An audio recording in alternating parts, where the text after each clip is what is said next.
தமிழ்நாட்டுல இருந்து தமிழ் பேசுற ஒருத்தர் கட்சி ஆரம்பிச்சா அது பேர் திராவிட கட்சி தான் என்ன பொறுத்தவரை. என்னங்க இது, தமிழர் வந்தா அது தமிழர் ஆட்சி, திராவிடர் கட்சி ஆரம்பிச்சா அது திராவிட ஆட்சி. அப்படி பார்க்க போனா இவருடைய ஆட்சியை என்னன்னு சொல்லுவாங்க? ஒருவேளை இவர் ஜெயிச்சு வந்திருந்தாருன்னா உலக நாயகன், ஒன்னு தமிழர்னு சொல்லுங்க, இல்ல திராவிடர்னு சொல்லுங்க. தமிழர், தெலுங்கர், மலையாளி, கன்னடர், துளு பேசுறவங்க யார் கட்சி ஆரம்பித்து ஆட்சிக்கு வந்தாலும் அது திராவிட ஆட்சி அப்படின்னு சொல்லியிருக்கணும். ஏன்னா திராவிடம்ன்றது அதுதானே நிலப்பரப்பு. எப்படி சனாதனம் அப்படின்றது ஒரு சமஸ்கிருத சொல்லோ, அதே மாதிரி திராவிடம் அப்படின்றதும் சமஸ்கிருத சொல்.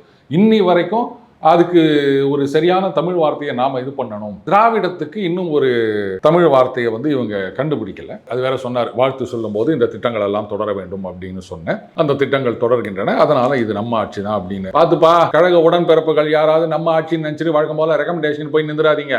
2 கான்ட்ராக்ட் கொடுங்க, இங்க 2 போஸ்டிங் கொடுங்க அப்படின்னு நம்ம ஆட்சி தானே போய் நின்றீங்கன்னா வேலைக்கு ஆகாது. பார்த்து, தலைவர் ஏதோ பேச்சுக்கு சொன்னாரு, அதை பேச்சோட வச்சுக்காங்க, மனசுல ஏத்திக்காதீங்க.